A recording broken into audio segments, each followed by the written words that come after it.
ఉమ్మడి నిజామాబాద్ జిల్లాలో ఎమ్మెల్సీ ఎన్నికల నేపథ్యంలో పలు చోట్ల ఉద్రిక్త నెలకొంది.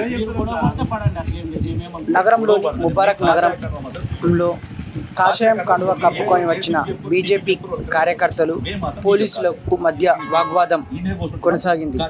ఈయన అక్కడికి జిల్లా అధ్యక్షుడు దినేష్ కుమార్ అక్కడికి చేరుకున్నారు. పోలింగ్ కేంద్రానికి చేరుకున్న అనంతరం కాషాయం కండువా తీయాలని పోలీసులు చెప్పడంతో అక్కడ వాగ్వాదం నెలకొంది. అలాగే కామారెడ్డి జిల్లాలో లింగంపేట్ పోలీసులకు బీజేపీ కార్యకర్తలకు మధ్య వాగ్వాదం చోటు చేసుకుంది. స్వల్పంగా లాఠీచార్జ్ నిర్వహించారు.